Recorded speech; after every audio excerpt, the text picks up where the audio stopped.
साथियों, आप सभी का इस प्लेटफॉर्म पर स्वागत है। यहाँ पर हम लोग विजन आईएएस जो कोचिंग संस्था है उनके द्वारा न्यूज़ टुडे शीर्षक से डेली करंट अफेयर प्रोवाइड कराया जाता है। तो उसी के तहत हम लोग 27 अगस्त 2021 के महत्वपूर्ण करंट अफेयर को यहाँ पर देखेंगे। तो चलिए प्रारंभ करते हैं। इसमें पहला है, भारतीय दूरसंचार विनियामक प्राधिकरण अर्थात ट्राई ने बिट रेट सैटेलाइट संचार सेवाओं को प्रोत्साहित करने के तरीकों संबंधित सुझाव दिए हैं। क्या दिए हैं ये देख लेते हैं।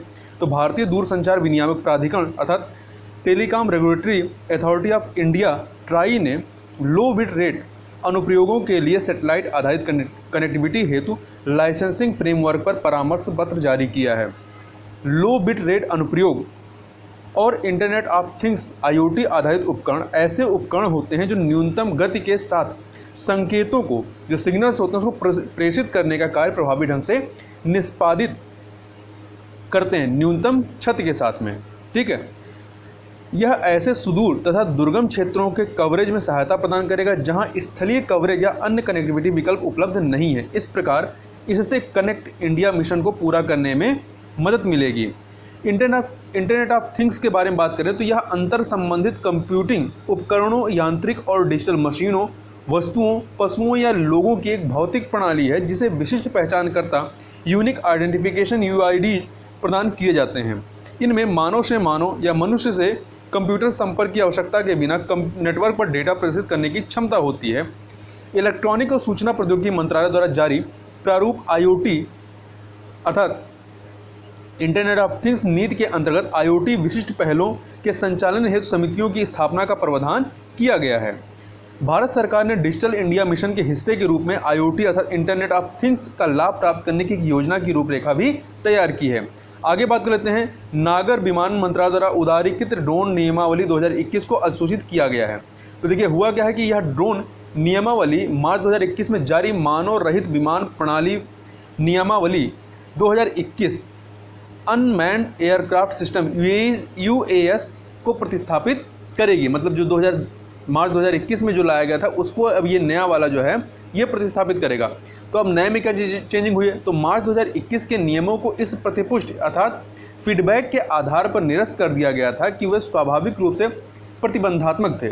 उनमें कागजी कार्रवाई अधिक थी तथा ड्रोन उड़ाने के लिए विभिन्न विभागों से अनुमति लेने की आवश्यकता थी। साथ ही इनमें बहुत कम free to fly green zone थे। इसके जो नए वाले में नए मुख्य प्रावधान क्या किए गए हैं, तो विशिष्ट प्राधिकार संख्या यूनिक अथराइजेशन नंबर व विशिष्ट प्रोटोटाइप पहचान संख्या यूनिक प्रोटोटाइप आइडेंटिफिकेशन नंबर सहित अन्य अनुमोदन संबंधी प्रावधानों को समाप्त कर दिया गया है। दूसरा, डिजिटल स्काई प्लेटफॉर्म को उपयोगकर्ताओं के अनुकूल सिंगल विंडो प्रणाली के रूप में विकसित किया जाएगा। इसमें न्यूनतम मानव इंटरफेस होगा तथा अधिकांश अनुमति स्वतः जनित होगी। इसके तो क्या है ये डिजिटल स्काई प्लेटफॉर्म, इसका उपयोग क्या होगा, उपयोगकर्ता के अनुकूल सिंगल विंडो प्रणाली, मतलब एक ही जगह पे आपको सारी चीज़ें हो जाएंगी के रूप में विकसित किया जाएगा। इसमें न्यूनतम मानव इंटरफेस होगा और अधिकांशता अनुमति जो है वो स्वतः जनित होगी। डिजिटल स्काई प्लेटफॉर्म पर हरे, पीले और लाल क्षेत्रों के साथ इंटरैक्टिव एयर स्पेस मानचित्र प्रदर्शित किया जाएगा। No permission, no take off, real time tracking beacon, geo fencing आदि जैसी सुरक्षा सुविधाओं को भविष्य में अधिसूचित किया जाएगा तथा उनके अनुपालन हेतु 6 माह का समय, कितने माह का, 6 माह का समय, टाइमलाइन याद रखिएगा, 6 माह का समय दिया जाएगा। भारत में पंजीकृत विदेशी स्वामित्व वाली कंपनियों द्वारा ड्रोन संचालन पर कोई प्रतिबंध नहीं होगा। ऐसी विदेशी स्वामित्व वाली कंपनियां जो भारत में पंजीकृत हैं। ड्रोन और ड्रोन घटकों के आयात को विदेश व्यापार महानिदेशालय directorate and general of foreign trade DGFT द्वारा विनियमित किया जाएगा। तो याद रखिएगा, ड्रोन और ड्रोन घटकों के आयात को कौन विनियमित करेगा, तो विदेश व्यापार महानिदेशालय। ड्रोन नियमावली 2021 के तहत ड्रोन का कवरेज अर्थात भार सीमा क्या है, वो इसको 300 किलोग्राम से बढ़ा करके 500 किलोग्राम कर दिया गया है। इसमें ड्रोन टैक्सियां भी शामिल होंगी। अब इसका महत्व क्या है, तो नवोन्मेष, इनोवेशन एवं व्यवसाय की संभावनाओं के सृजन के लिए स्टार्टअप्स की सहायता करना, भारत के सुदूर तथा दुर्गम क्षेत्रों में रोजगार सृजन और आर्थिक विकास को सुनिश्चित करना, भारत के वर्ष 2030 तक वैश्विक ड्रोन केंद्र बनने की संभावनाओं को प्रोत्साहित करना। आगे बात कर लेते हैं। नीति आयोग ने उत्तर पूर्वी क्षेत्र जिला सतत विकास लक्ष्य सस्टेनेबल डेवलपमेंट गोल SDG सूचकांक और डैशबोर्ड 2021-22 जारी किया है। किसके लिए जारी किया गया, उत्तर पूर्वी क्षेत्रों के लिए। तो देखिए, उत्तर पूर्वी क्षेत्र जिला सतत विकास लक्ष्य एसडीजी इंडेक्स और डैशबोर्ड देश में अपनी तरह का प्रथम प्रयास है। यह संयुक्त राष्ट्र विकास कार्यक्रम यूएनडीपी के तकनीकी समर्थन के साथ नीति आयोग और उत्तर पूर्वी क्षेत्र विकास मंत्रालय का एक सहयोगात्मक प्रयास है। किसका? नीति आयोग और उत्तर पूर्वी क्षेत्र विकास मंत्रालय का। सूचकांक का विमोचन जो है वो सतत विकास लक्ष्य को वैश्विक से राष्ट्रीय, राष्ट्रीय से स्थानीय तक ले जाने के दृष्टिकोण के साथ संरेखित करता है। यह सूचकांक जो है यह नीति आयोग के sustainable development goal SDG India index पर आधारित है। यह 8 राज्यों, नॉर्थ ईस्ट के 8 राज्यों कौन कौन से? अरुणाचल प्रदेश, असम, मणिपुर, मेघालय, मिजोरम, नागालैंड, सिक्किम और त्रिपुरा के जिलों के सतत विकास लक्ष्यों से संबंधित प्रदर्शन का मापन करता है। साथ ही प्रतिस्पर्धा को बढ़ावा देने के लिए यह प्रदर्शन के आधार पर जिलों की रैंकिंग भी प्रदान करता है। ठीक है, राज्यों और संघ राज्य क्षेत्रों को उनके sustainable development goal India index में प्राप्त अंकों के आधार पर 4 श्रेणियों में वर्गीकृत किया गया है। अब ये 4 प्रकार के जो राज्य हैं कौन कौन से हैं या 4 श्रेणियाँ? पहला है आकांक्षी, एस्पिरेंट श्रेणी, प्रदर्शनकर्ता परफॉर्मर, अग्रणी, फ्रंट रनर और प्राप्तकर्ता अर्थात अचीवर। तो ये 4 कैटेगरी में रखे जाते हैं, आकांक्षी, प्रदर्शनकर्ता अर्थात परफॉर्मर, अग्रणी, फ्रंट रनर और अचीवर। रैंकिंग प्रदान करने के लिए शामिल किए गए 103 जिलों में से 64 जिले जो हैं 103 में से 64 जिले अग्रणी अर्थात फ्रंट रनर श्रेणी में थे, जबकि 39 जिले जो है प्रदर्शनकर्ता श्रेणी में थे अर्थात अचीवर श्रेणी में थे। तो ये आपके नॉर्थ ईस्ट राज्यों के लिए ये किया गया है। आगे देखते हैं भारत में एसडीजी का स्थानीयकरण के बारे में बात करें, सस्टेनेबल डेवलपमेंट गोल के, तो एसडीजी अर्थात सस्टेनेबल डेवलपमेंट गोल का स्थानीयकरण सतत विकास एजेंडा 2030 को उन स्थानीय प्रयासों और प्रभावों में परिणत कर रहा है जो एसडीजी की वैश्विक उपलब्धि में योगदान करते हैं। यह रणनीतियों के विस्तार में तथा कार्यान्वयन के परिवर्तनकारी साधनों के उपयोग और निगरानी एवं रिपोर्टिंग के सुदृढ़ तरीकों के प्रयोग में सरकारों व हितधारकों के सभी स्तरों को एकीकृत करने की आवश्यकता को संबोधित करता है।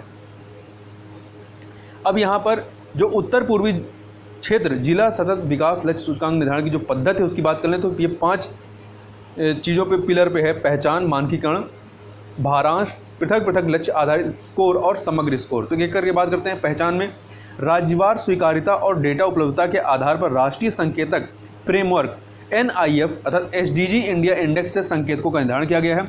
दूसरा, मानकीकरण, प्रत्येक संकेतक का अंकों के आधार पर पुनः निर्धारण किया गया है। इसमें 0 सबसे खराब प्रदर्शन को दर्शाता है और 100 लक्ष्य प्राप्ति को दर्शाता है। भारांश, अंतर्राष्ट्रीय स्तर पर स्वीकृत प्रथाओं के अनुरूप प्रत्येक संकेतक के लिए समान भारांश अपनाया गया है। चौथा है पृथक पृथक लक्ष्य आधारित स्कोर, सभी संकेतकों के सामान्यीकृत मूल्यों के समानांतर माध्य की गणना करके प्रत्येक जिले के कुल प्राप्तांक की गणना की गई है। समग्र स्कोर की बात करें तो लक्ष्य आधारित सभी प्राप्तांकों के औसत के आधार पर जिलों का समग्र एसडीजी सस्टेनेबल डेवलपमेंट गोल सूचकांक स्कोर निर्मित या निर्धारित किया गया है। आगे चलते हैं। असंगठित कामगारों के पंजीकरण के लिए ई श्रम पोर्टल लॉन्च किया गया है। तो देखिए, श्रम एवं रोजगार मंत्रालय ने असंगठित, तो यहाँ ध्यान रखिएगा संगठित ने असंगठित कामगारों के राष्ट्रीय डेटाबेस श्रम पोर्टल का शुभारंभ किया है। आर्थिक सर्वेक्षण वर्ष 2018-19 का जो आर्थिक सर्वेक्षण रहा है इसके अनुसार भारत के कुल कार्यबल का 93% असंगठित क्षेत्र में कार्यरत हैं। ज्ञातव्य है कि उनमें से अधिकांश किसी भी सामाजिक सुरक्षा लाभ जैसे पेंशन, बीमा आदि से वंचित रह जाते हैं। अब यदि हम ई श्रम पोर्टल की बात करें तो यह असंगठित कामगारों का एक राष्ट्रीय डेटाबेस इसमें होगा। आधार के साथ प्रमाणित डेटाबेस 97% कवरेज है। 38 करोड़ असंगठित कामगारों का ई श्रम पोर्टल पर पंजीकरण किया जाएगा। इसके अंतर्गत निर्माण श्रमिक, प्रवासी श्रमिक, स्ट्रीट वेंडर, घरेलू श्रमिक, दूध वाले, ट्रक चालक, मछुआरे, कृषि श्रमिक और इसी प्रकार के अन्य श्रमिकों को शामिल किया जाएगा। तो इसकी प्रमुख विशेषताओं की बात करें तो सरकार की विभिन्न सामाजिक सुरक्षा योजनाओं जैसे कि प्रधानमंत्री श्रम योगी मानधन योजना का लाभ प्रदान करने के लिए सभी पंजीकृत कामगारों की सार्वभौमिक खाता संख्या यूनिवर्सल अकाउंट नंबर के साथ एक ई श्रम कार्ड जारी किया जाएगा। इसमें मृत्यु या स्थायी रूप से शारीरिक दिव्यांगता की स्थिति में 2 लाख रुपये और आंशिक दिव्यांगता की स्थिति में 1 लाख रुपये की दुर्घटना क्षतिपूर्ति राशि का प्रावधान किया गया है। यह डेटाबेस असंगठित क्षेत्र के कामगारों की पहचान करने योग्य उन तक पहुँचने तथा संकट के समय उन्हें राहत प्रदान करने हेतु अधिकारियों के लिए एक संदर्भ बिंदु के रूप में कार्य करेगा। आगे देखते हैं। असंगठित कामगार सामाजिक सुरक्षा अधिनियम 2008 की धारा 1.1 के अनुसार असंगठित क्षेत्र को एक ऐसे उपक्रम जिसका स्वामित्व किसी व्यक्ति अथवा स्वनियोजित कामगार के पास हो और जो किसी वस्तु के उत्पादन तथा विक्रय में नियोजित हो अथवा जो किसी भी प्रकार की सेवाएं प्रदान करता हो और जहां कोई उपक्रम किसी कामगार को नियोजित करता हो और ऐसे कामगारों की संख्या 10 से कम हो के रूप में परिभाषित किया गया है। मतलब जहां पे 10 से कम लोग काम कर रहे हैं वो आपका असंगठित क्षेत्र में आएगा। संबंधित सुर्खियों के बारे में बात करें तो असंगठित क्षेत्र के लिए पेंशन योजना के आरंभ के रूप में आरंभ की गई प्रधानमंत्री श्रम योगी मानधन योजना वर्तमान वित्तीय वर्ष में केवल, याद रखिएगा, प्रधानमंत्री श्रम योगी मानधन योजना असंगठित क्षेत्र के लिए पेंशन योजना है। तो वर्तमान वित्तीय वर्ष में केवल 15,283 कामगारों के नए नामांकन से स्थिर बिंदु स्टिग्नेशन पॉइंट पर पहुंच गया है, अब इससे आगे बढ़ नहीं रहा है। ये जो प्रधानमंत्री श्रम योगी मानधन योजना ये 60 वर्ष की आयु के उपरांत, कब 60 वर्ष की आयु के उपरांत 3,000 रुपये प्रतिमाह की न्यूनतम निश्चित पेंशन प्रदान करती है। इसमें प्रवेश की आयु 18 वर्ष तथा अभिदाता की मृत्यु होने की स्थिति में पति या पत्नी को पारिवारिक पेंशन की सुविधा भी उपलब्ध है। यह एक सुमेलित सहयोग पर आधारित योजना है। इसमें सरकार द्वारा भी ग्राहक के, मतलब जिसने ये योजना ली है, ग्राहक के अंशदान के समतुल्य राशि का योगदान किया जाता है। जितना जो है धारक योगदान करेगा उतना ही सरकार योगदान करती है, और उसकी भी एक सीमा होती है कि सरकार कितने तक इसमें शेयर कर सकती है। पात्रता: संबंधित व्यक्ति राष्ट्रीय पेंशन प्रणाली, एनपीएस, कर्मचारी राज्य बीमा निगम, ईएसआईसी आदि जैसी ऐसे किसी भी सरकारी योजना में शामिल नहीं होना चाहिए तथा वह आयकर्ता नहीं होना चाहिए। ये इसका क्राइटेरिया है, मतलब शर्तें हैं। अगला है, उच्चतम न्यायालय ने केंद्र सरकार से प्रश्न किया है कि क्या पीएम केयर्स फंड कोविड-19 से अनाथ हो चुके बच्चों की सहायता कर सकता है। उच्चतम न्यायालय ने केंद्र सरकार से यह प्रश्न किया कि क्या उन बच्चों की शिक्षा के लिए पीएम केयर्स फंड से तत्काल निधि जारी की जा सकती है जो महामारी के दौरान अनाथ हो गए या उनके विधिक अभिभावकों या माता पिता में से किसी एक की मृत्यु हो गई है। राष्ट्रीय बाल अधिकार संरक्षण आयोग एनसीपीसीआर ने यह सूचित किया कि कोरोना वायरस प्रकोप से 9,346 बच्चों के माता पिता में से एक की मृत्यु हो गई है। साथ ही 1,700 से अधिक ऐसे बच्चे जिनके माता पिता दोनों की मृत्यु हो गई है। आपात स्थितियों में प्रधानमंत्री नागरिक सहायता और राहत कोष, prime minister citizens assistance and relief in emergency solutions fund, यह शॉर्ट में लोग पीएम केयर्स फंड के नाम से जानते हैं, इसके बारे में बात करें तो है किसी भी प्रकार के आपात स्थिति, ठीक है, किसी भी प्रकार की आपात स्थिति या विपदा जैसे कि कोविड-19 महामारी के दौरान उत्पन्न संकट की स्थिति से निपटने के लिए एक समर्पित कोष है। इस कोष में व्यक्तियों, संगठनों द्वारा योगदान किया जाता है जो पूर्णतः स्वैच्छिक योगदान होता है। ज्ञातव्य है कि इसे कोई बजटीय सहायता नहीं मिली हुई है। पीएम केयर्स फंड में किया गया दान आयकर अधिनियम 1961 के तहत कर लाभ के अधीन होता है। साथ ही इसमें किए गए दान की गणना कंपनी अधिनियम 2013 के तहत निगमित सामाजिक उत्तरदायित्व जो CSR होता है उसके व्यय के रूप में भी की जाती है। प्रधानमंत्री पीएम केयर्स फंड के पदेन अध्यक्ष होते हैं तथा रक्षा मंत्री, गृह मंत्री और वित्त मंत्री इसके फंड के पदेन न्यासी होते हैं, ट्रस्टी होते हैं। कोविड से प्रभावित बच्चों के लिए किए गए अन्य उपाय की बात करें तो कोविड से प्रभावित बच्चों को सहायता और उनके सशक्तिकरण के लिए पीएम केयर्स फॉर चिल्ड्रन योजना को भी आरंभ किया गया है। महिला और बाल विकास मंत्रालय की बात करें तो इसके द्वारा कुछ दिशा निर्देश भी जारी किए गए, जैसे गंभीर प्रयासों के माध्यम से कोविड प्रभावित बच्चों की पहचान करने की आवश्यकता है। ट्रैक चाइल्ड पोर्टल पर उनकी विशिष्ट आवश्यकताओं को अपलोड किया जाए, बच्चों को अस्थायी पुनर्वास सुनिश्चित किया जाए आदि।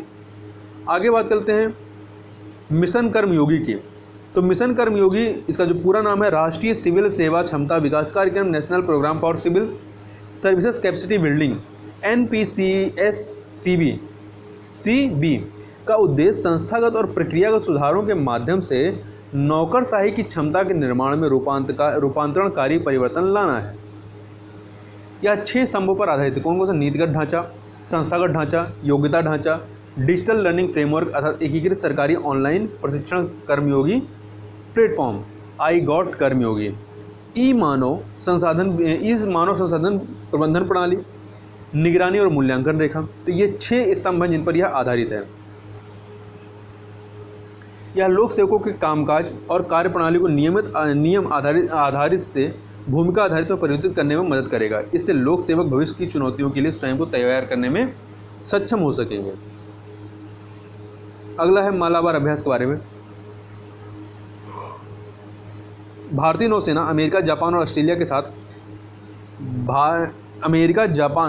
मिलकर के मालाबार नौसेना अभ्यास 2021 में भाग ले रही है। मालाबार अभ्यास के बारे में बात करें तो नौसेना अभ्यास की मालाबार श्रृंखला को वर्ष 1992 में, कब 1992 में भारत अमेरिकी नौसैन्य अभ्यास के रूप में आरंभ किया गया था। वर्ष 2015 में जापान एक स्थायी भागीदार के रूप में मालाबार नौसेना अभ्यास में शामिल हुआ था। वर्ष 2020 संस्करण में ऑस्ट्रेलिया एक भागीदार के रूप में इस सैन्य अभ्यास में सम्मिलित हो गया था। तो सबसे पहले भारत और अमेरिका के बीच प्रारंभ होता है, फिर आपका 2015 में जापान शामिल होता है, फिर 2020 में ऑस्ट्रेलिया शामिल हो जाता है। इस प्रकार से 4 देश इसमें शामिल हैं। आगे बात कर लेते हैं, एक सेकंड। मालाबार 21 नौसैन्य अभ्यास में सतहरोधी, वायुरोधी और पनडुब्बी रोधी युद्ध अभ्यास, अन्य सैन्य व्यूह अभ्यास और सामरिक अभ्यास सहित अनेक जटिल अभ्यास किए जाएंगे। रिजोल्यूशन फ्रेमवर्क 2.0 की बात करें तो credit rating information services of India limited CRISIL के अनुसार देश में मांग रिकवरी हेतु किए जाने वाले उपायों के दौरान भारतीय रिजर्व बैंक आरबीआई के रिजोल्यूशन फ्रेमवर्क 2.0 के अंतर्गत आरबीआई द्वारा प्रदान की जाने वाली ऋण पुनर्रचना सुविधा के लिए कुछ ही ऋणकर्ता या ऋण प्राप्तकर्ता उपलब्ध रहे हैं। रिजोल्यूशन फ्रेमवर्क 2.0 के बारे में बात करें तो इसे मई 2021 में व्यक्तियों, छोटे व्यवसायों तथा सूक्ष्म लघु और मझोले उद्यमों एमएसएमई की कोविड संबंधित तनावग्रस्त संपत्तियों के लिए 25 करोड़ रुपए तक कुल अधिकतम ऋण सीमा के साथ आरंभ किया गया था।